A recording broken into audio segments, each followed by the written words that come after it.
Yesterday, I've been messaging with Dr. William Voon and preparing about our activity for next week. And isa sa patuloy na i-remind sa akin habang kami nag-uusap is about how we prepare ourselves in this coming training of the church. Excited na ba kayo sa nalalapit na training ng ating sambahan? So siguro nakita nyo yung aking ipinost sa ating GC just to inspire everyone and to encourage everyone. Now whatever God is doing right now in Kota Kinabalu, Malaysia, ay makapture natin the same spirit and it will also happen, the same dynamic will happen here in Parañaque. Amen? Sa atin pong sambahan. I understand there were around 4,000 participants who attended that worship night in Kota Kinabalu. So, talaga po yung, I believe their church, ang maximum capacity is 1,000, 2,000, and na over participants, kaya po tinanggal nila yung mga upuan hanggang harap punong-puno.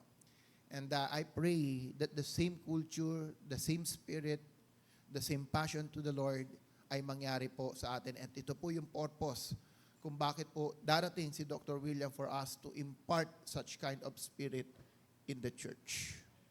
Amen? And another thing is that I think one of the reminder na dapat po nating laging maalala, especially when we come in the church. Do not come to the church just to sing songs. Do not come to the church or in the church just to listen messages. Give your offering, tithes and offering, to have fellowship. Come in the church for the reason that you want to really know God, know His purpose. Come to the church that you will capture the spirit of His message, not just to hear the message, but to capture the spirit of the message in your life. Remember this, the Word of God are not taught. They are not taught. Anything that you learn, you will forget. Ano man ang narinig mo, natutunan mo, madali mo yang makakalimutan. That's why many believers, maraming mananampalataya, they just come and go. But their life are not transformed, their lives are not changed. Remember that there's a power in the Word of God, and every time God speaks His Word, something happens. If we really caught the Word of God in our life, if we really caught the spirit, the dynamic of the Word, if we really receive the revelations of God, your life and my life will never be the same. We will be changed, we will be transformed, our heart will never be the same. Amen? Kaya po, I think one of the reminder na mention sa akin ni Dr. William is about how we prepare ourselves in the church when we come together. No? When we come together. First thing, come to the church not for the fellowship. Fellowship only demands chit-chatting, talking together, coffee, bread. After that, we leave the church. There's no connection. Come to the church as a family, as partners of God in the church. Amen? Because when we have this mentality of we are partners, you don't just chit-chat in the church, you just not fellowship to the church, but you become one body in the church. You become connected in what God is doing in the church. That's the first thing. Second thing, masyado na po tayong influenced by technology. Masyado na tayong sanay sa technology na hindi po natin nare-realize that everything that we are doing, ang gusto natin puro fast-paced na. Kaya sometimes wala pong naitatanim. Wala po talagang salita ng Panginoon that are being captured in our spirit because we come to the church not ready and prepared. One thing I was reminded is about how we use our Bible in the church. We come to the church always, ang dala-dala natin is technology, our cellphone. Okay? Ang dala-dala mo, cellphone mo. Ang problema sa cellphone, minsan nagsusulat ka, minsan naka-Facebook ka. True or not? Nasa church ka, minsan akala mo nakikinig ka, pero ang tinitignan mo, messenger mo. It will happen. Even how serious you are in listening the Word of God, nagpa-pop up yung mga message na yan. Tama? At kahit hindi ka tuksuhin ng demonyo, yung messenger mo, tutuksuhin ka na para buksan mo. At habang binuksan mo, magkakaroon ka ng curiosity, ano ba nangyayari sa Facebook nito? It happens. That's technology. That's why in the church, isa sa rin-remind sa akin ni Dr. William, in this coming training, bring your printed copy of the Bible. Honestly, recently, hindi ko na po nabubuksan yung printed copy ng Bible ko because unang-una hindi ko mabasa. Ang liliit na at nagdidikit-dikit na yung letter. And I'm hesitant to use my reading glass dahil napansin ko pag matagal kong gamit ang reading glass, hindi ko kayang basahin yung aking cellphone nang walang reading glass. At ayaw ko po, nagdidikit-dikit siya. But it should not be a reason. Dr. William advised me, mas madaling mag-aral if you're studying through a printed copy of the book. Pero mga mananampalataya, marami ng dahilan. Nung una, ang dahilan, nakakaya kasi magdala ng Bible eh. Pagdala-dala mo, pakiramdam nila, napaka-holy mo. So gumawa ang kaaway ng dahilan. O sige, para hindi ka mahiya, cellphone na lang. Ayan. So ang church nasanay na laging dala is puro yung technology. Hindi natin alam, nagagamit ng kaaway ito na para hindi tayo matuto. Second thing, always bring your notebook. Remember this, huwag kang umasa sa memory mo. Ang memory po natin, napakaliit ng capacity niyan.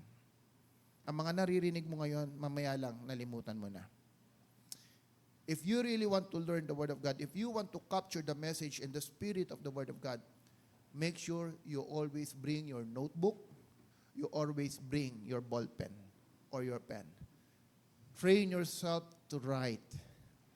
Train yourself to write. Pinakita ko po yung aking manual ng 1-to-1 kila Sister Aina kahapon. Maging yung manual ko, lagi kong sinusulatan. Sa aking pag-aaral, kahit technology po yan, lagi kong sinusulatan dahil na-edit naman yung ibang PDF po dyan. Why? Kasi yun ang nagiging susi para matandaan ko yung pinag-aaralan ko. People of God, again, sabi mo sa iyong katabi, nasaan ang notebook mo? Nasaan ang Bible mo? So sa training natin, okay maintindihan ko pa eh. Pag ang dala-dala mo yung tab, medyo malaki-laki yan eh. Pero kung ang dala-dala mo ito, hallelujah. Maniwala ka, hindi ka nagsusulat. Ang hirap kaya magsulat dyan. Para ayaw mo lang mapansin, kunyari tumitingin ka habang nakatingin si pastor. Pero sa totoo, hindi mo ginagamit yan. Okay ba doon? Can we agree on that, church? We are building a culture in the house. No? We are building a culture in the house. And what we are trying to build are people who are passionate with God. People who love the Lord. People who want to grow in God. Amen. Sapagkat if we will not grow in God, we will not also grow in life. Amen? At ito po yung patuloy natin pinag-aaralan. And last week, I have shared to you. As the Word of God reminded us, in the book of Corinthians, ang sabi niyan, be careful while you are standing, that you may fall. Mga kapatid, mag-ingat ka na akala mo malakas ka, akala mo nakatayo ka, pero ikaw pala ay matutumba. There are certain battles in life. Not every battles are meant for us to fight. Hindi lahat ng pagsubok, hindi lahat ng gera kailangan mong labanan. Kung lahat yan ay lalabanan mo, maniwala ka, when the true battle comes, wala ka ng lakas para ito ay pagtagumpayan. The context of this book, in the book of Corinthians, the first chapter, shows us an example that the forefathers of Israel, when they went out of Egypt, they have been delivered, but they are not freed. They were delivered from the hands of Egypt, but they did not receive freedom from their mind of Egypt. Yung kaisipan ng Ehipto patuloy na nandoon sa kanila, that every time there are battles, they complain. And they said to Moses, sana hindi mo na lang kami inalis sa Ehipto.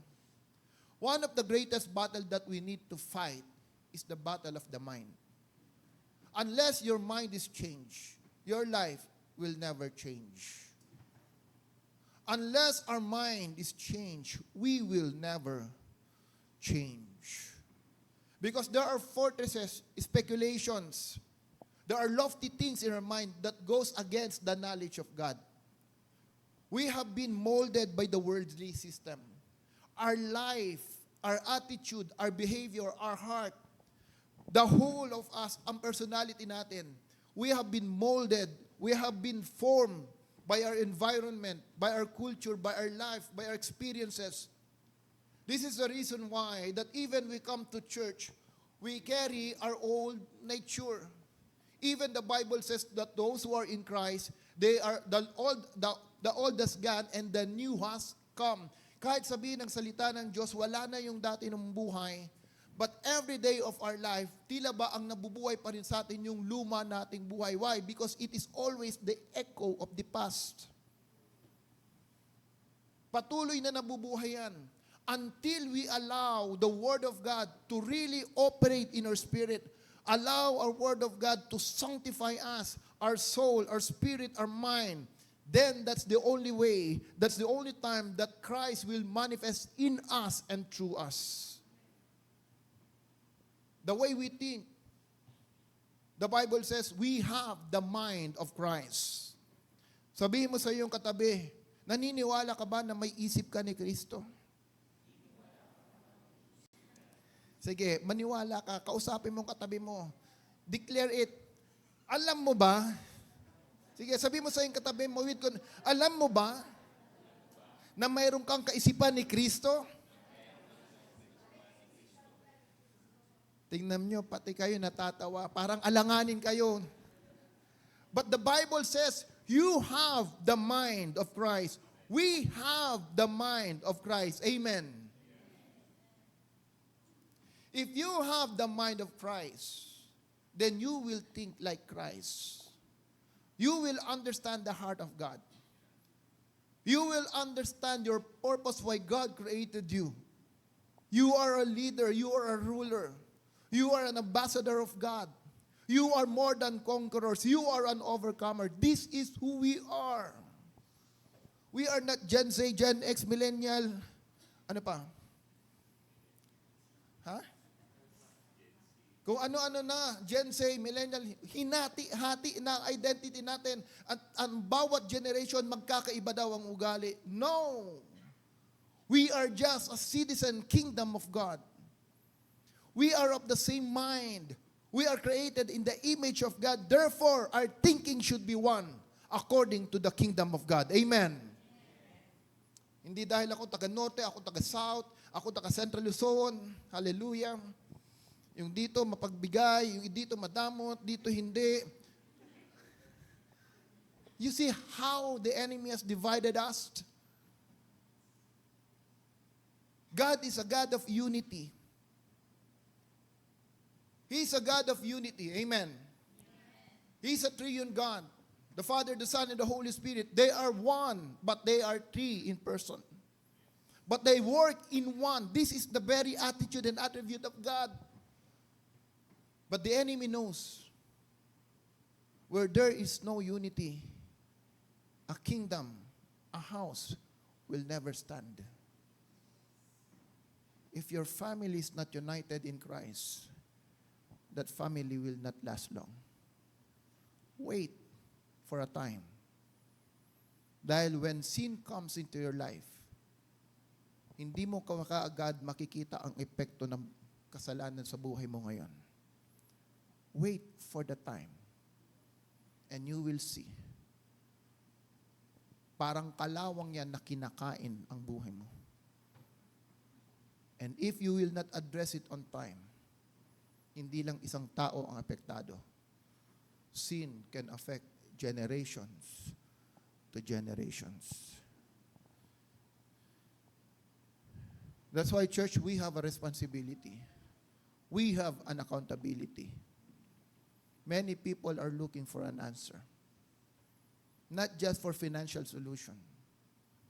We are living in the last of the last days. Whether you believe it or not, malapit nang darating ang Panginoon. Masumpungan man natin o hindi,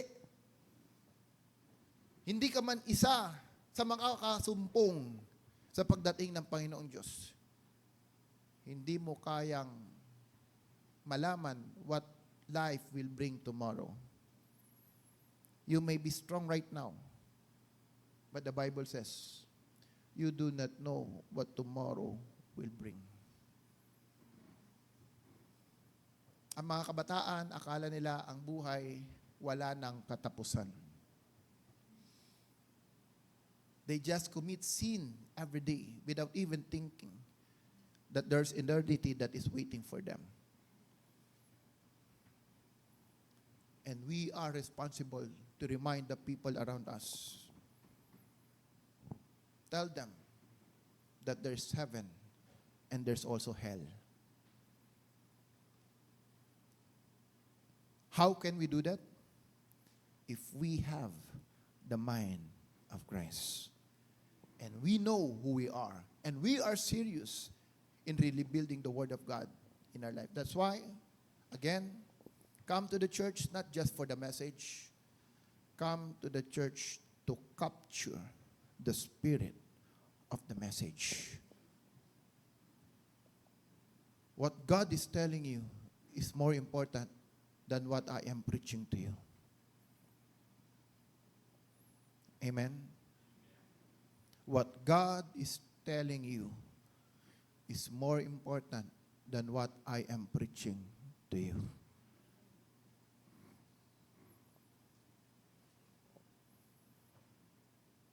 Now, if not every battles are meant for us to fight for, there are battles that we need to focus on, and one of that is the battle of the mind. And there are things in life, there are situations in life, even us, no matter how much you think you are ready and prepared, no matter na akala mo kaano ka-prepare on that situation, when that moment come, you will realize, hindi ka rin ready. True or not? Gaano man kahanda ang iyong ginagawa, gaano man sa tingin mo na kaya mo lahat, there are situations in life that you will realize you are failing and you are not ready. And that is where you need to rise up. That is where you need the strength to overcome. Otherwise, it will hold you from turning the page of your life. The nation of Israel was stuck in the wilderness because they failed to overcome the real battle. They left Egypt that they were not able to conquer the promised land. Ang Panginoon, hindi lang niya ninais na ikaw at ako ay maligtas. Ang nais ng Panginoon Diyos, that you and me will be able to conquer our promised land, to take dominion upon dominion. Amen? Minsan pa, let's remind each and everyone, sabihin mo lang sa katabi mo, mananagumpay ka pala. Sige, tumingin ka sa mata at sabihin mo, mananagumpay ka pala. Pag sinabi, alam nyo, pag kumakanta ka, natutunan ko, nung kami ay tinuturuan how to sing song, itong daliri na to, ilinalagay, para magkaroon daw ng yung diction mo mas maging malinaw. Ilalagay na gano'n. Kaso minsan pag linagay mo, ang pangit palang tingnan. No.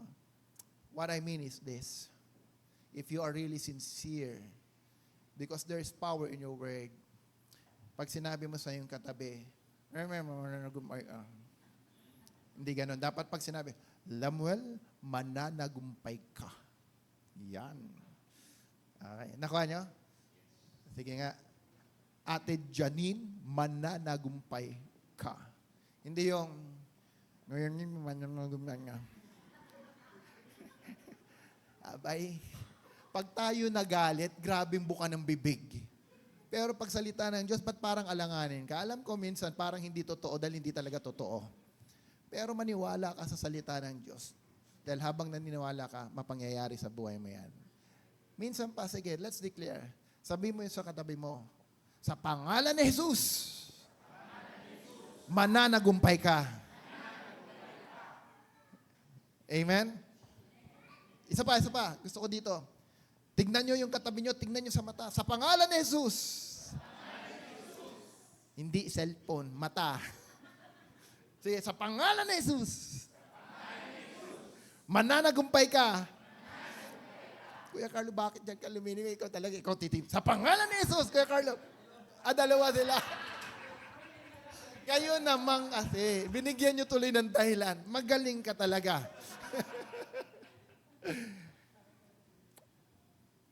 Amen? Why I'm telling you that? Because the first battle, the first key to winning a battle is this. Now we go to the message. The first key, if you want to really win and overcome, be victorious in the real battle of life, the first key that you need to understand is you have to strengthen yourself in the Lord.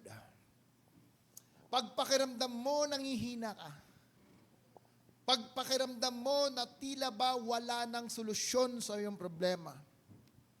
Pagpakiramdam mo na ang buhay parang wala ng pag-asa. Pagpakiramdam mo, iniwan ka na lahat ng tao sa paligid mo, pati ang mga mahal mo, lahat ng inaasahan mo, hindi mo na sila malapitan. Remember these people of God, the very first thing that you understand, God has promised us, He will never leave us. He will never forsake us.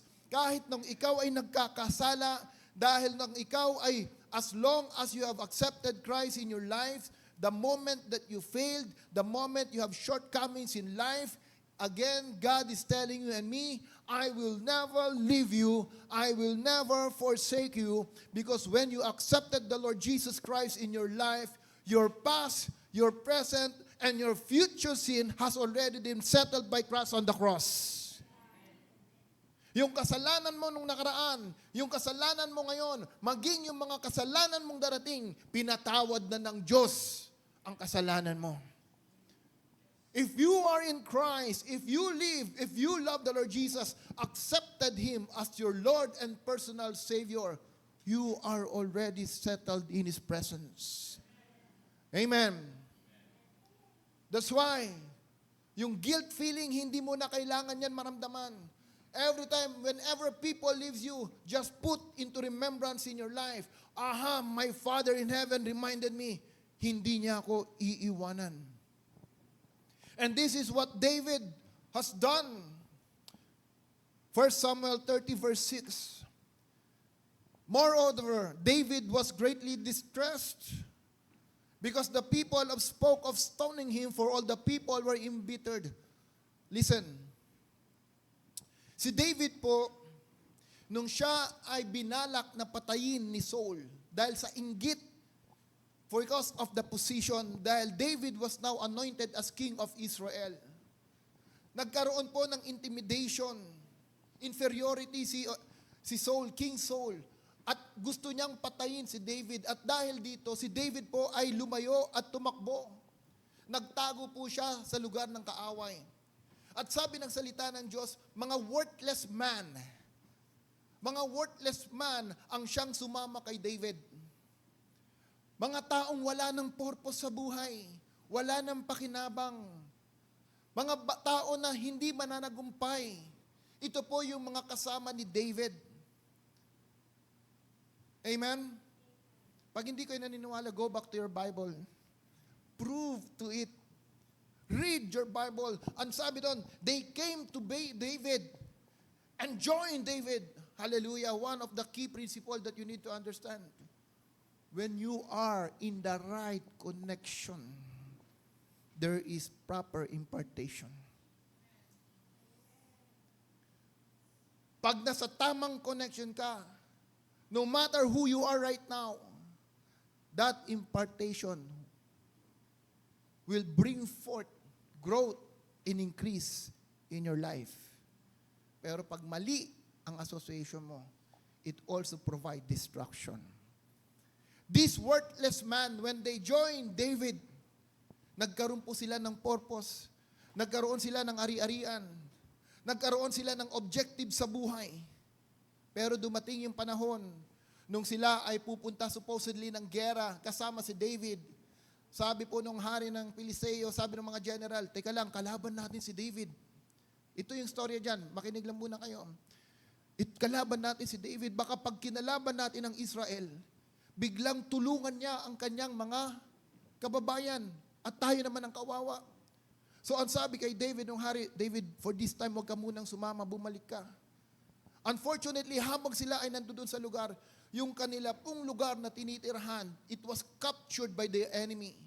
Ang kanilang ari-arian, ang kanilang mga pamilya, nakuha po ng kaaway. They were imprisoned and captured by the enemy. Amen?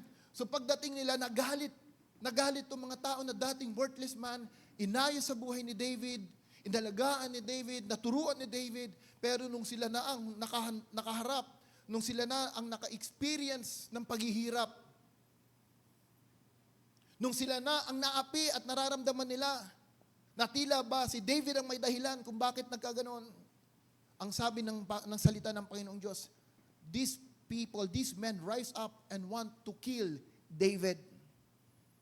Ano kaya po mararamdaman mo na isang taong tinulungan mo, bandang huli, siya pala ang magiging kaaway mo? Ano kaya ang pakiramdam nun?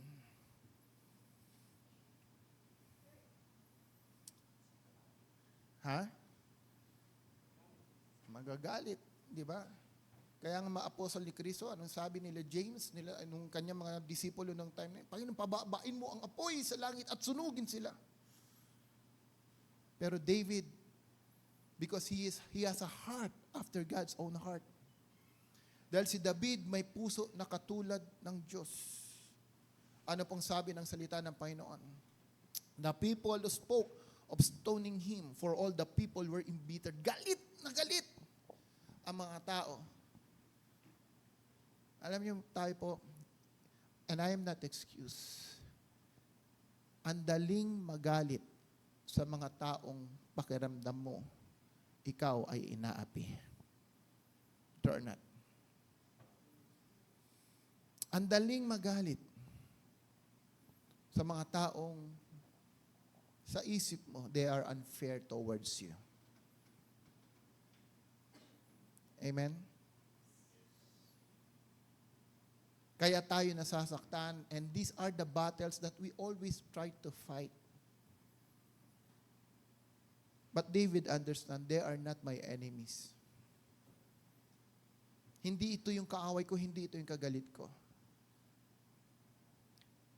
David's own family was captured by the enemy.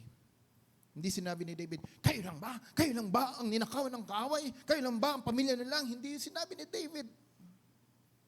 But David knows how to settle and fight the battles. Next verse, please. Each one because of his son, his daughters, each one because of his sons and daughters. Medyo ibalik mo nga, parang bitin tuloy yung verse. Mali yung cut. Doon sa kabila ulit. Tuloy-tuloy natin. Sige.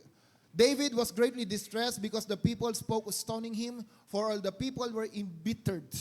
Next verse. Each one because of his son and his daughters, but David, can we read that one? But David strengthened himself in the Lord his God. If we don't know how to secure the ground, if we don't know how to secure the presence of God, you will never win battles that you are not ready. David can kill Goliath. David is not afraid with his enemy. But David knew that there are battles in life that he needs the presence of God. If you want to conquer your mind, if you want to change your life, settle the presence of God in your life. That's why, people of God, I encourage you, start with the right footings. Start with the right attitude. When you come to the church, come because you want to settle the presence of God in your life. Come because you want to capture and catch the message of God for you. Come by having your notes ready, your Bible ready, because you want to learn and you are serious about God.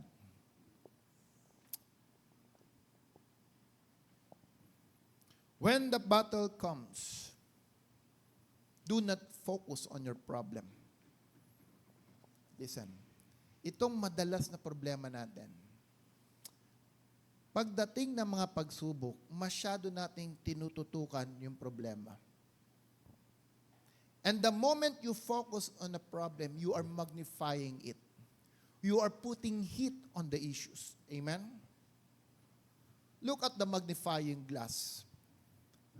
Ang magnifying glass, hindi naman nakakasunog yan. Pero pag finocus mo yan sa ilalim ng araw, yung tinatamaan na object niyan ay nasusunog. Amen? It's the same thing with us.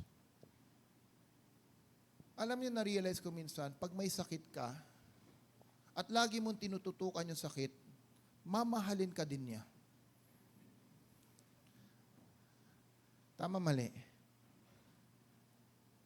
Mayroon akong book na nabili about visions. About visions. According to the book, this is a real story. Mayroong isang tao na mamamatay na. At may taning na sa kanyang doktor. And through his life, he want to spend life with quality at the end, at the last stage of his life. Dahil siya po ay negosyante, mayaman, masyado siyang naging busy sa buhay. Ang nais niya bago man lang siya mamatay, magkaroon siya ng quality life. So he asked the doctor a permission na siya ay makatravel around the world. Yung sa mga ship. Tama mo doon? Shipping. Yung cruise, yeah. Mag-cruise siya. So, one of the agreement na kanyang ginawa sa doktor is dadalhin niya na yung kanyang casket. So, saan man siya abutan ng kanyang kamatayan, at least ready na. And the doctors approve it. Sayang yung book na yun may nanghiram hindi binalik sa akin. Minsan kasi pag maganda yung book na nabili ko, sinishare ko sa iba, hallelujah, 20 libro walang bumalik. Okay, so pag nagpahiram kayo, siguraduhin nyo magparenta na lang kayo. Alright. So, the doctors allowed him to travel. To cut the story short, he was able to finish the cruise around the world. And to the surprise of the doctor, yung findings po ng sakit niya, siya po ay nawalan ng sakit and completely healed after his cruise. Amen? Gumaling po siya. Alam niyo, minsan ang labanan nasa isip Sakit lang ng ulo, pakiramdam mo, may bukol ka na. Sumakit lang ang tuhod mo, pakiramdam mo, arthritis ka na, may gout ka na. Amen? Habang wala pang sinasabi, habang hindi prove, di gawa mo lahat ng paraan. Baka diet lang yan, nasobrahan ka ng kain, nasobrahan ng pizza. But that's the faculty of the mind. Lofty things. Speculations. Amen? Masyado tayong ahead mag-isip. Ang problema, ahead tayong mag-isip, pero puro negative. Kaya mo mag-discipleship. Ay, pastor, mahirap yan. Paano pag hindi nakinig? Kaya mo yan. Ay, pastor, napaka-busy ng panahon, ng oras ko. This is how we think in life.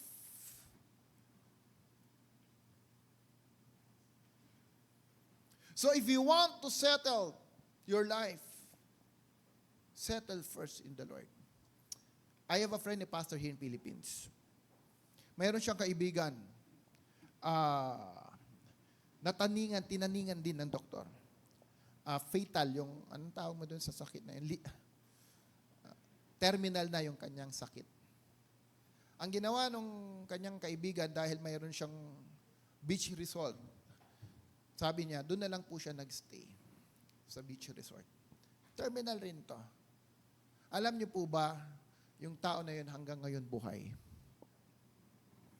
You see, our body has a capacity to heal by itself. Pero kung puro negative thoughts ang nasa ating isip, you cannot fly. Alam niyo, pag ikaw ay nahirapan na, when you come in the presence of God, isipin mo si Peter Pan. Think of the happy thoughts. Kilala niyo ba si Peter Pan? Sino may kilala? Yung iba mukhang hindi niyo kilala. Pakitaas nga. Yung mga, totoo ha, yung mga, yung iba hindi niyo kilala, pambihira. Hindi, si Tinkerbell kilala niyo. Alam niyo, si Peter Pan, nakakalipad yan pag iniisip niya mga happy thoughts. In life, when you always think of negative thoughts, that's why you cannot fly. If you want to move in life, grow in life, always think of the happy thoughts. When you have challenges in life, more than the pain, have the gratitude to thank God. Panginoon, maraming salamat sa bagong buhay. Hallelujah! Bagamat ganitong nangyayari sa akin, bagamat tuyo at tinapa na naman ang aking pagkain, salamat at masagana ang aking pamilya. Panginoon, salamat na ako po ay may bahay na tinitirahan. Salamat, Panginoon, masisigla ang aking pamilya. Salamat, ako'y buhay, may 10 mga daliri, kamay at paa. Think of the happy thoughts more than the issues of life. Salamat, Panginoon, linggo na naman, magsasama-sama na naman kaming pamilya. Hallelujah, makikinig ng iyong salita. Mayroon ka na namang ipapagawa sa amin. Salamat, Panginoon Diyos. Hallelujah, Lunes na naman, may trabaho na naman ako. Salamat sa pagpapala, Panginoon Diyos. Amen. Oh, salamat sa buong linggo na darating. Hallelujah. Excited ako. 7 araw na naman ako ay magiging mananagumpay. Ganyan ang panalangin mo sa Diyos. Look at the positive things of life. Hindi yung, Panginoon, Lunes na naman. Isang linggo na namang bubunuin. Hallelujah. Kailan kaya darating ang Biyernes TGIF?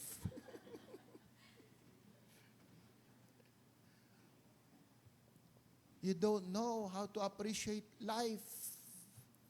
If you cannot appreciate life, you cannot appreciate God.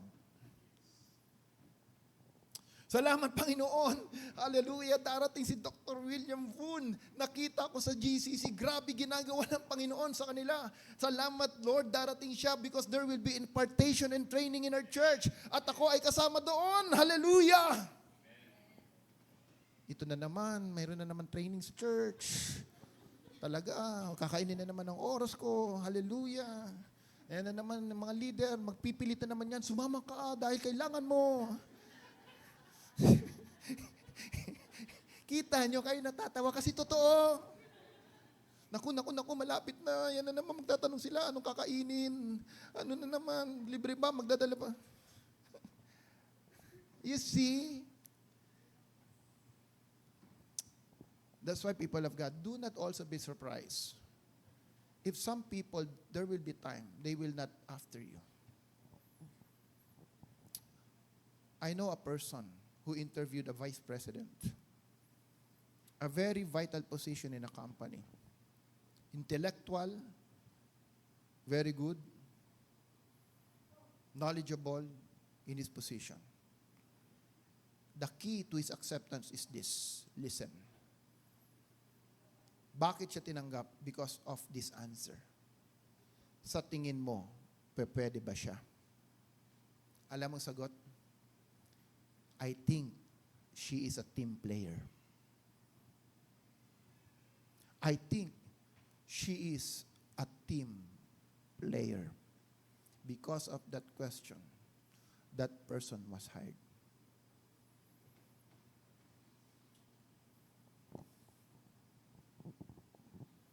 Don't ever think that all the time people will run after you.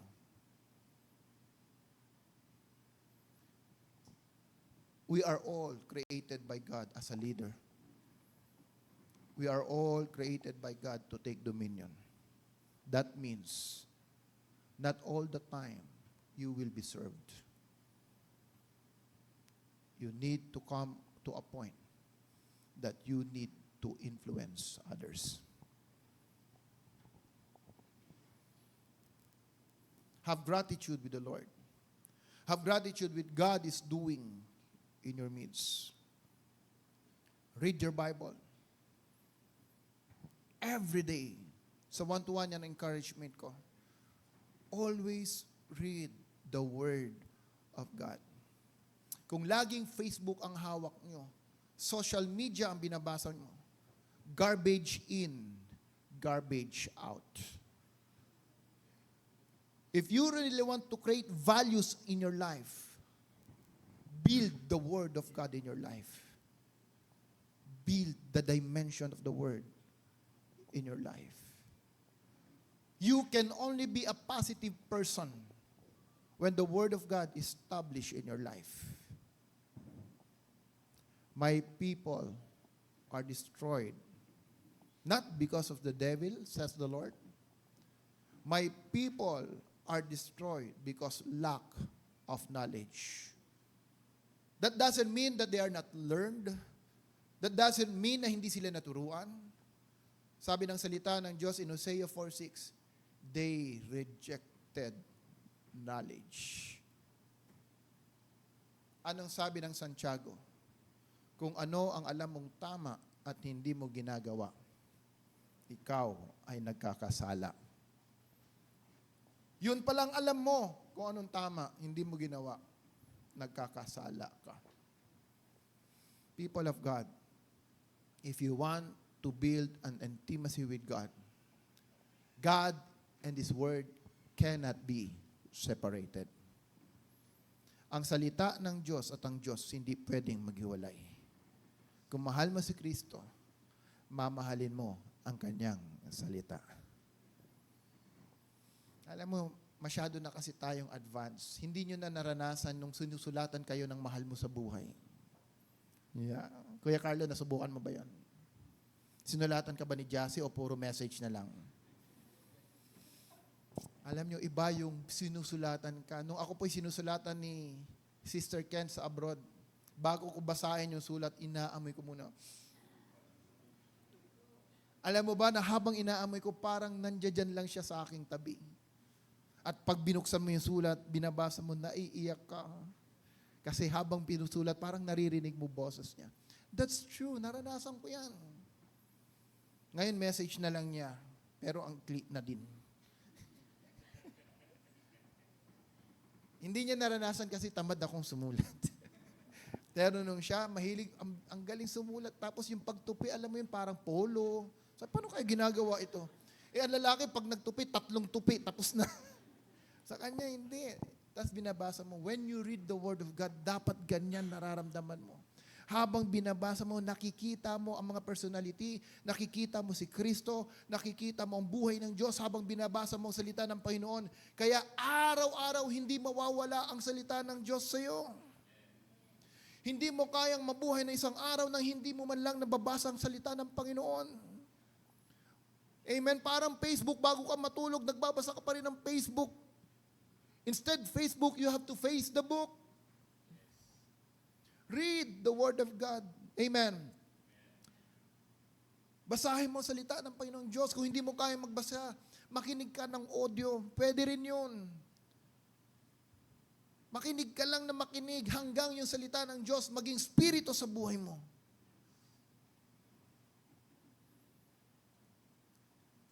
Pray and worship God. Pray and worship God in your life. Do not forget or neglect in a day that you do not commune with God. Ang alam ng ibang prayer, nakaluhod. Pag nag-pray sa Panginoon, hahanap ng lugar na kailangan mag-isa, luluhod. That's not prayer. That's ritual and tradition. Prayer is about communing with the Lord wherever you are, whatever you're doing. That's why the Bible says, pray unceasingly. It's about talking to God every day of your life. Speaking to Him, Panginoon, hallelujah. Ito nangyayari sa akin, nanlalambing ako, Panginoong Diyos, ako nanghihina, palakasin mo ako sa mga oras na ito. Saan ka man nandoon, you are praying to Him. That's why praying in tongue is very important. Hallelujah. Hindi mo alam, sasabihin mo sa Panginoon, just talk to the Spirit. Talk with the Holy Spirit. Hallelujah, Panginoon. That's how you build your intimacy with God. Because true prayer is not about telling what you need to the Lord. Sabi ng salita ng Diyos, bago ka palang manalangin, alam ko na ang pangangailangan mo. Ang totoong panalangin, people of God, is about hearing from God. Hindi yung Panginoon, Panginoon, Panginoon, Panginoon, pahingi noon. Proven and tested. Kahit hindi ka manalangin ng pangangailangan mo, alam na ng Diyos kung anong ibibigay sa iyo. The question is, do you have the intimacy and the relationship with God? Why am I saying this? Because your intimacy with God will create a rhema word of God in your life. Do not just, while you are reading the written word, expect from God to reveal to you the rhema word. What is the rhema word? This is the personal message, personal dealing of God's word to you. When God speaks something, especially in your situation, God will provide you the solution. Amen? Kaya ng Diyos mag-provide. That's why when God says, I will bless you, I will bring you to a land, God will show you the land. Amen? He knows how to speak to you His plans and His intention. When David come to the Lord, when David strengthened himself to the Lord, David did not just come and pray and cry and worship to God. David did not just sing song to God. When David come and strengthened himself to the Lord, David waited for the rhema word of God. He has a purpose of coming to God.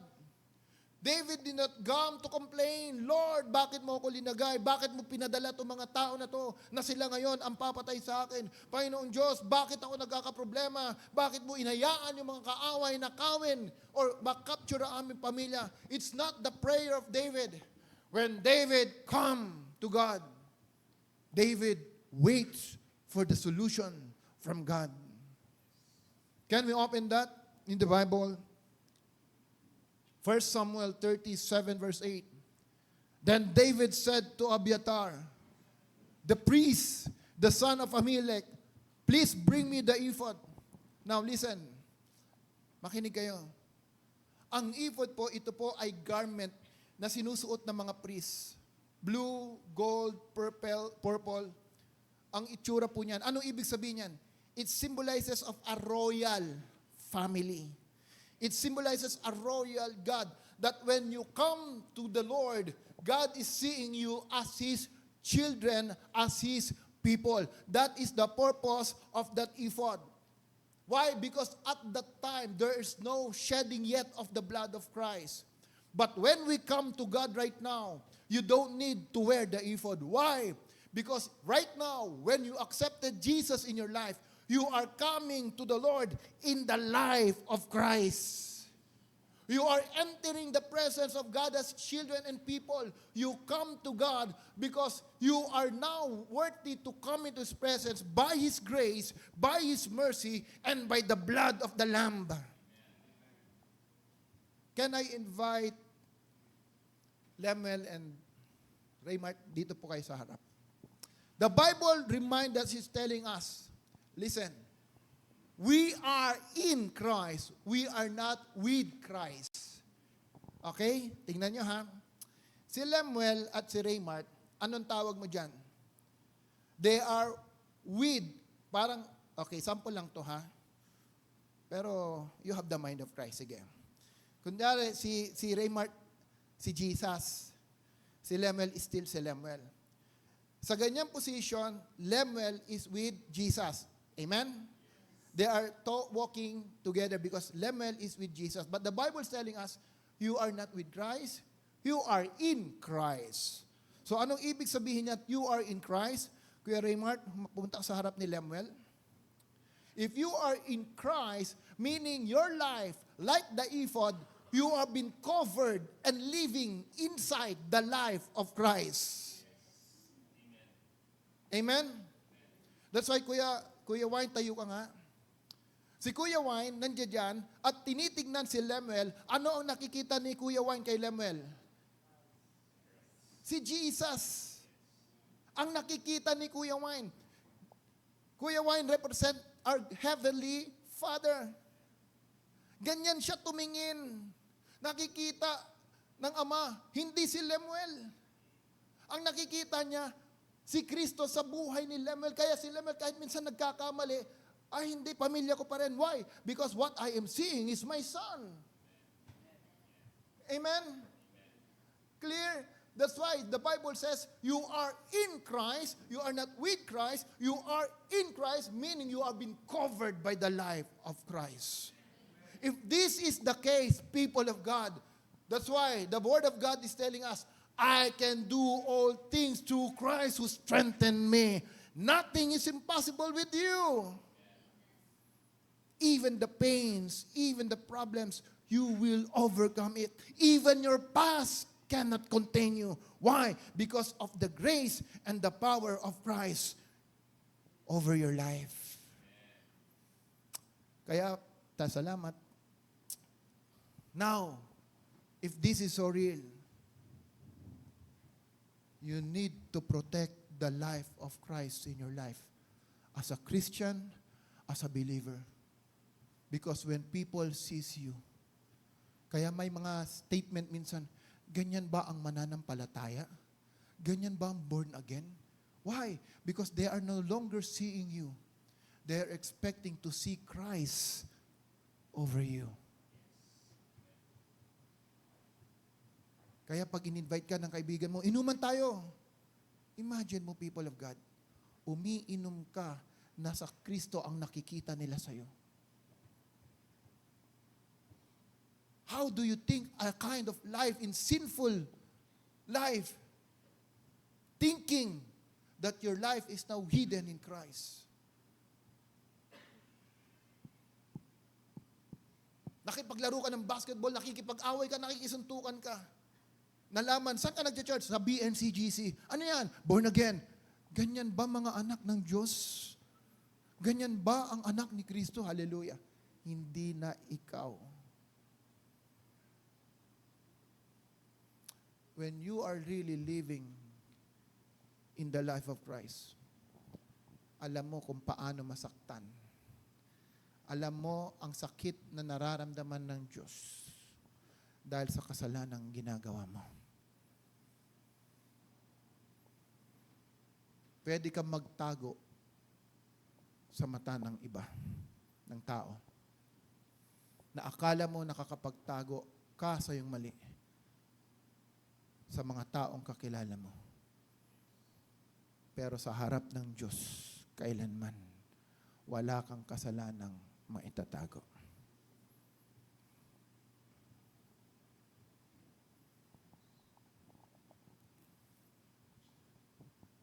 Please bring me the ephod. Abiathar brought me the ephod. David inquired of the Lord, saying, shall I pursue? Shall I pursue? David asked. He waited for the word to be released.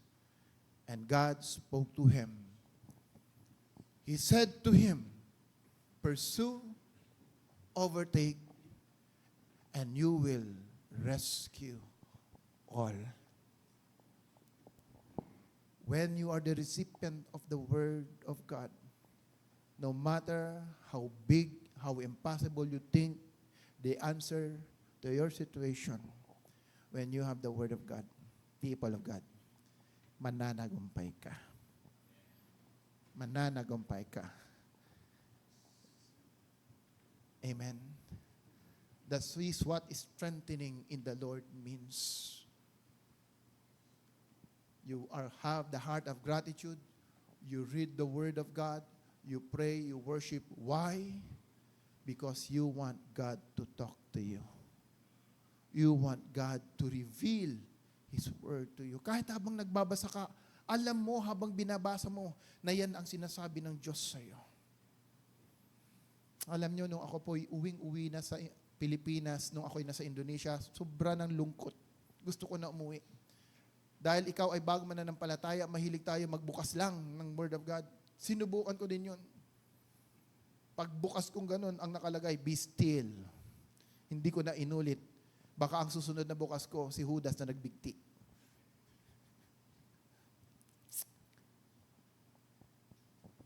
Next verse, please. Truly, I say to you, truly, who says to you, whoever says to this mountain, be taken up and cast into the sea, does not doubt in his heart, believe that what he say is going to happen, it will be granted to him. Do you believe that? I am rich, I am victorious, I am healed, I am an overcomer. Hallelujah. I can do all things through Christ who strengthens me. I am influencer. I will have my own house. I will have my own car. Oh, greatly, hallelujah, glory to God. This is who we are. I am the recipient of God's blessing. I can change other people's life because God is changing my life. Whatever you declare, when you say to the mountain, go, and you did not doubt, it will happen. I declare to my children, David, you will be a pastor. Kuya Cale, you will be a businessman. No matter how sometimes si Kuya Cale, iba rin yung thinking, iniisip niya, dinideclare ko, this is the prophetic word of God in your life. You will be a businessman. You will hold multiple companies. You will build and help build the house of God. Ikaw ang magtatayo ng simbahan ng Panginoong Diyos. That's why God will connect you to the right people. Lemuel, you will worship God internationally. When we pray, I always declare that to them. Ang pangako ng Diyos sa iyo, international ang magiging worship mo. That's why, Kuya Jay, i-build ang music sa buhay ni Lemuel because God is causing something now. God is opening ways right now. Hallelujah. Kaninang umaga, naka-receive ako ng message. Ang kausapin na namin yung boss who are hiring and providing sponsorship for Lemuel to play golf abroad. Hallelujah. Hindi ko alam paano niya nakilala si Lemuel, pero sabi niya, napanood daw niya sa JGFP. Sabi ko, paano at kailan? Hindi pa naman nananalo si Lemuel. Ang tanong lang niya, handa ka na ba? Sabi ni Lemuel, I'm afraid. That's okay. Sabi, Masyado lang maaga siguro yung tanong ko. Pero lahat naman tayo takot. Kayo, Dad, handa na ba kayo? Sagot ko, yes! Dahil alam ko, yun ang nais ng Diyos sa Kanya. Kanina nag-message sa akin, kailan po tayo magzo-zoom? Iplaplano na natin ang magiging journey ni Lemuel.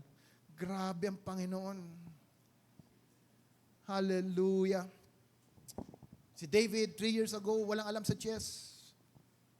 Pero we keep on declaring, si David, you will be the pastor of the house. You will be the next one to capture the spirit of the house. Alam ko, may gagawin ang Diyos sa'yo. Hallelujah. Ngayon, David is deciding, magiging psychologist na ako. Magiging psychiatrist na ako.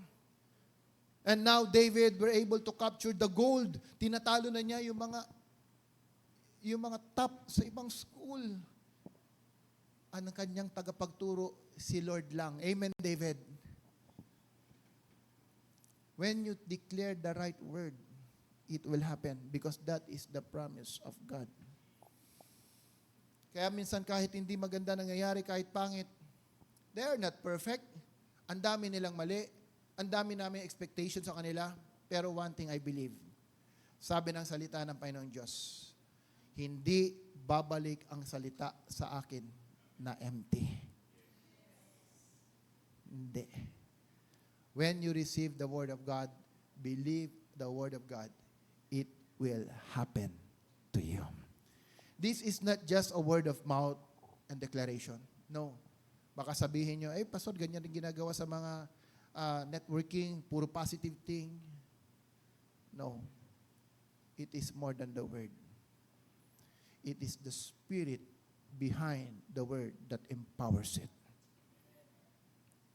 Amen. Declare ka ng declare, but God is not providing wisdom. Wala rin mangyayari. But when you declare something, God will provide wisdom to you. God will open the door for you. God will connect the right people to you. Sabi ni ITI na, nung siya'y nagkaroon ng sakit, Lord, gusto ko lang magpuri sa iyo. Nakaritive siya ng salita ng Panginoong Diyos. Ano yung tinanggap mo? Ano sabi doon?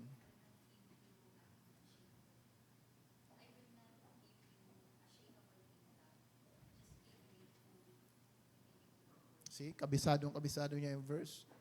I will not give you a shakeable kingdom. The following day, to our amazement, inalis ng Diyos ang kanyang sakit. Hindi po ito magic. It's not a myth. It is the promise of God. Last, please. Rhema word is unveiled through the deep intimacy we cultivate with God. If you want to be victorious, if you want to win the right battle, if you want to overcome, secure the ground, strengthen yourself in the Lord. Don't focus on the issues. Don't focus on the problem. Come in His presence.